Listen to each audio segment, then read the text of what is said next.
ഏവർക്കും എന്റെ യൂട്യൂബ് ചാനലിലേക്ക് സ്വാഗതം.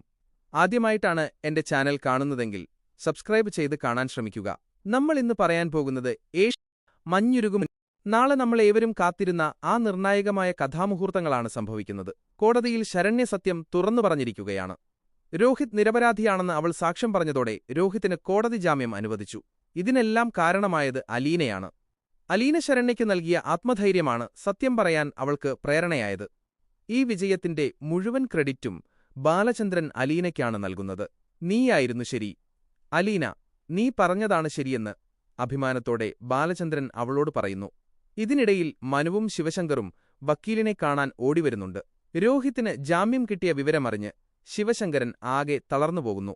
തന്റെ മകന് ജാമ്യം കിട്ടിയില്ലല്ലോ എന്ന വിഷമം അദ്ദേഹത്തെ തളർത്തുന്നു.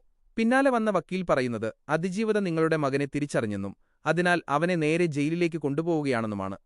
കുറ്റവിമുക്തനായി പുറത്തുവന്ന രോഹിത് പക്ഷേ ആകെ അസ്വസ്ഥനാണ്.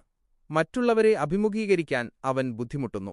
ബാലചന്ദ്രൻ സ്നേഹത്തോടെ മകനെ എന്ന് വിളിച്ച് കൈയിൽ പിടിക്കുമ്പോൾ രോഹിത് ആ കൈ തട്ടിമാറ്റി വണ്ടിയിൽ കയറി വീട്ടിലേക്ക് പോകുന്നു.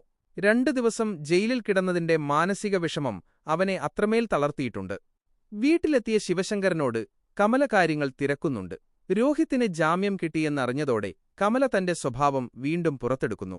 അലീന ശരണ്യയെ സ്വാധീനിച്ചതാണെന്നും ബാലചന്ദ്രൻ പണം കൊടുത്തതുകൊണ്ടാണ് അവൾ മൊഴി മാറ്റിയതെന്നും കമല ആരോപിക്കുന്നു. ഇത് കേട്ട് സഹികെട്ട് ഹരിശങ്കർ കമലയോട് ദേഷ്യപ്പെടുന്നുണ്ട്.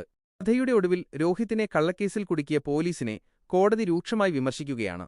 ഒരു കുടുംബത്തിനുണ്ടായ മാനനഷ്ടത്തിനും കുട്ടികളുടെ പഠനം തടസ്സപ്പെട്ടതിനും കടകൾ പൂട്ടേണ്ടി വന്നതിനും പോലീസുകാർ മറുപടി പറയേണ്ടി വരുമെന്ന് കോടതി താക്കീത് നൽകുന്നു.